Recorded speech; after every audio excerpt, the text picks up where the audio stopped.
السلام علیکم ورحمۃ اللہ وبرکاتہ۔ بسم اللہ الرحمن الرحیم۔ آج کی حدیث ہے، قال النبی صلی اللہ علیہ وسلم ان الصدق قمانینۃ و ان الکذب ریبۃ۔ مشکوٰۃ شریف کے صفحہ نمبر 242 سطر نمبر 9 میں حضرت حسین بن علی رضی اللہ عنہ سے مرفوع ہے کہ حضور اکرم صلی اللہ علیہ وسلم نے فرمایا، بے شک سچائی باعث اطمینان ہے اور جھوٹ بے قراری ہے۔ سچ بولنا سکون کا باعث ہے اور سچ بولنے کے بعد اطمینان رہتا ہے۔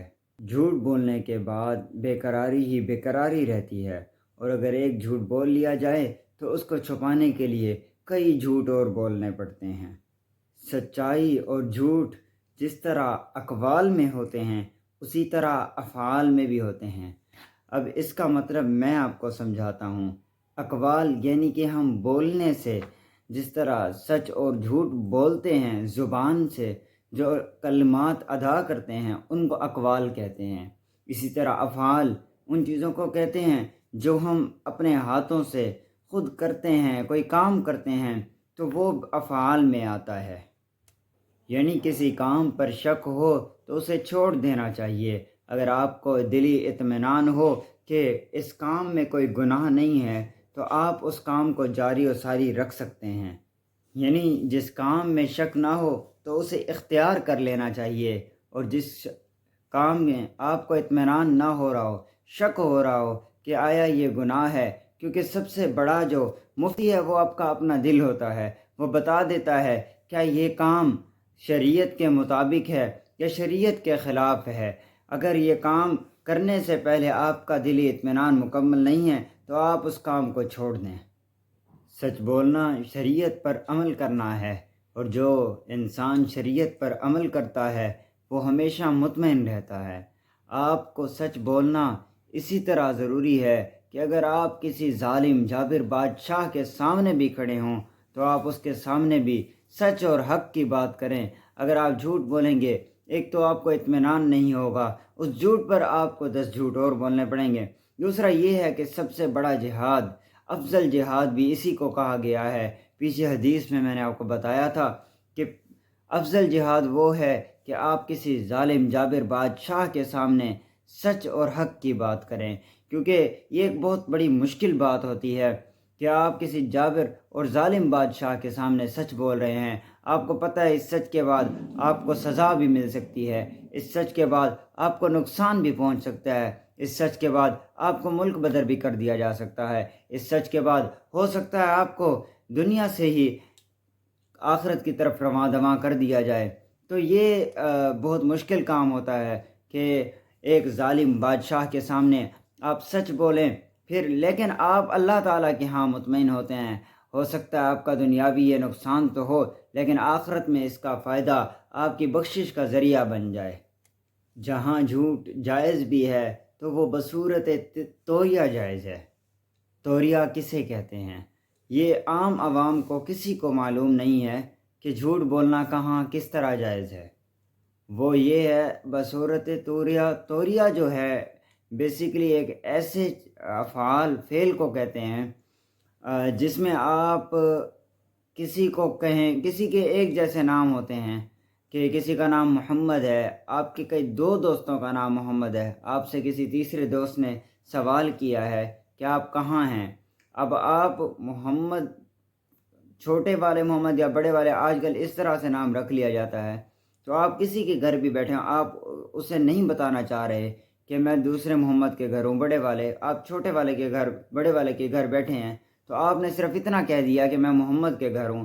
آیا اس نے سوال کیا؟ نہیں کیا کہ کون سے محمد؟ تو آپ اس چیز میں بچ گئے کہ آپ آگے اسے کہہ سکتے ہیں کہ میں محمد کے گھر ہوں، تو اس نے اگر اس محمد کا نام بھی لیا، کل کو اس نے آپ کو کہا کہ میں نے تو ان کے گھر جا کر چیک کیا تھا، پوچھا تھا محمد سے، تو اس نے کہا میرے گھر تو نہیں آیا، تو آپ نے پھر بعد میں اس کے اس سوال کرنے پہ بتا دیا کہ میں اس محمد کے گھر تھا، تو آپ سے وہ یہ نہیں کہہ سکتا کہ مجھ سے تو نے پہلے جھوٹ کیوں بولا ہے، کیونکہ آپ نے توریہ استعمال کیا ہے۔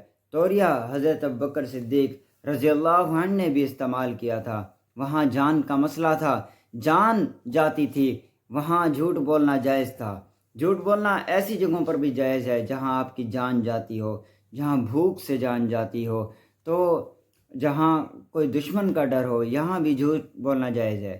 حضرت ابوبکر صدیق رضی اللہ عنہ حضور اکرم صلی اللہ علیہ وسلم کے ساتھ جا رہے تھے، ان کے ساتھ جا رہے تھے، وہ کفار مکہ وہاں پہنچے، ان کو معلوم نہیں تھا کہ حضور اکرم صلی اللہ علیہ وسلم کیسے جیتے ہیں، وہ ان کو ڈھونڈ رہے تھے اور ان کو نعوذ باللہ قتل کرنے کے لیے ڈھونڈ رہے تھے۔ تو حضرت ابوبکر صدیق رضی اللہ عنہ سے پوچھا کہ یہ کون ہے آپ کے ساتھ؟ تو وہ بتلانے لگے، وہ وہاں جھوٹ بول سکتے تھے کہ یہ فلاں بندہ ہے، یہ فلاں کچھ بھی کہہ سکتے تھے کیونکہ وہاں جھوٹ بولنا جائز تھا، لیکن وہ صحابی تھے، وہ صحابہ اگر جھوٹ بولتے تو آج سارا زمانہ جھوٹ بولتا، سارا زمانہ اس بات کو مسئلہ فکر بناتا کہ جب صحابہ میں سے کسی نے جھوٹ بول دیا تو ہم کیوں نہیں بول سکتے؟ تو اس وجہ سے انہوں نے توریہ استعمال کیا۔ اس وقت راستہ دکھانے والے لوگ ہوا کرتے تھے، وہ دور دراز تک راستہ دکھاتے تھے، تو انہوں نے کہا کہ یہ مجھے راستہ دکھانے والا ہے۔ وہ البتہ واقعی میں راستہ دکھانے والے تھے، انہوں نے بتایا تھا اہدنا الصراط المستقیم کا مطلب، انہوں نے قرآن سے راستہ بتایا تھا، انہوں نے احادیث سے راستہ دکھلایا تھا، انہوں نے شریعت کے مطابق راستہ دکھایا تھا۔ تو جس نے سوال کیا، یعنی کفار مکہ میں سے جس نے سوال کیا، انہوں نے سمجھا کہ یہ راستہ شہر کا راستہ ہے، یہ راستہ گلیوں کے راستہ دکھانے والے ہیں، لیکن جنہوں نے جواب دیا وہ یعنی اس کا توریہ کا جو بیسیکلی مطلب یہی ہے کہ پوچھنے والا قریب کا مطلب لے، بتانے والا دور کا مطلب بتائے، لیکن دونوں میں ایک بات ہے کہ وہ الگ مطلب لے رہے ہیں، وہ الگ مطلب بتانا چاہ رہے ہیں، تو دونوں میں اگر بات سمجھ نہیں آئی تو اس کو توریہ کہتے ہیں، اس کو جھوٹ نہیں کہا جاتا۔ راستہ تو وہ بتلانے والے تھے، لیکن وہ اللہ اور اس کے دین کا راستہ بتانے والے تھے، وہ اگر بتا دیتے کہ یہ آخری نبی حضرت محمد مصطفیٰ احمد مجتبیٰ صلی اللہ علیہ وسلم ہیں تو ہو سکتا تھا وہ اس وقت ان کو نقصان پہنچاتے، وہاں جھوٹ بولنا جائز تھا، لیکن انہوں نے توریہ استعمال کیا اور جھوٹ بولنے سے ساری امت کو بچا لی۔ یعنی حضرت ابوبکر صدیق رضی اللہ عنہ نے تو سچ بولا تھا، انہوں نے سچ توریہ جو انہوں نے بتایا تھا وہ توریہ استعمال کرنے پر حضور اکرم صلی اللہ علیہ وسلم کی جان کو بھی بچا لیا اور اپنے ایمان کو بھی بچا لیا، اپنے دین کو بھی بچا لیا، اپنی امت یعنی حضور اکرم صلی اللہ علیہ وسلم کی امت کو بھی بچا لیا۔